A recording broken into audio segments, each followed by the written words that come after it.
ওয়ানজের সাথে তুলনা করার মতন কোনো গাড়ি নেই। প্রথম যখন ওয়ানজে বাংলাদেশে আসে তারও কিন্তু একটা ত্রুটি ছিল, হয়তো ব্রেকের ত্রুটি ছিল বা ত্রুটি কিন্তু সব গাড়িরই ছিল, হয়তো তারা গিয়ে এটার সমস্যার সমাধান করে আপডেট করে আনছে, কিন্তু হয়তো এটারও কিছু কিছু ত্রুটি আছে, এগুলো ত্রুটি না, এটার ফাংশন কিন্তু ইলেকট্রিক ফাংশন। আমরা যেরকম ওয়ানজে গেলার আমরা নিজেরাই কিছু কিছু জিনিস আছে যেরকম সাইরা নিতে পারি, ব্যাটারি সারার গাড়ি ধাক্কা দিয়েও স্টার্ট হয়, এটা কিন্তু 1 ইঞ্চি লড়াইতে পারবেন না, এটা কিন্তু সব কিছু সেন্সরে, কিন্তু সেন্সরটাও তো বুঝতে টাইম লাগবে। আমার 1-2 বছর লেগে গেছে খালি এই সেন্সর বুঝতেই।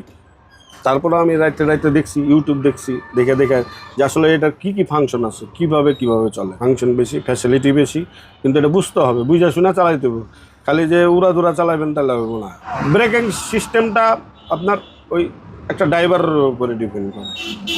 আপনি গাড়ি চালায় আসলেন, চালায় আসার পরে আপনি যে আপনার রিলিভারকে দিয়ে দিলেন, তাকে কি দিলেন আপনি, যে আপনি তো পারফেক্ট গাড়িটা কি দিলেন তাকে, তাকে তো দিলেন না। আপনি ব্রেকের সমস্যা আছে, আপনার যে রিলিভার আছে ওকে বলে দেন যে তোমার এটা কাম আছে, বা অন্তত পক্ষে কামটা করায় দেওয়া উচিত, যে সে যাইতেছে, ঠিক আছে। আমি তো যাই হোক কষ্ট মষ্ট করে আইছি, এখন তারে ফাঁসায় দেওয়ানোর জন্য যদি দিয়ে দিই যে ব্রেকটা হলো না, ওই তো যাত্রীকে নিয়ে একটা প্যারায় থাকবো, যন্ত্রণাতে থাকবো, একটা দুশ্চিন্তার ভিতরে থাকবো যে আমার গাড়িটা ব্রেক ছাড়া দেওয়া গেল, ব্রেকটা কামটা করায় দিলে কি হইতো।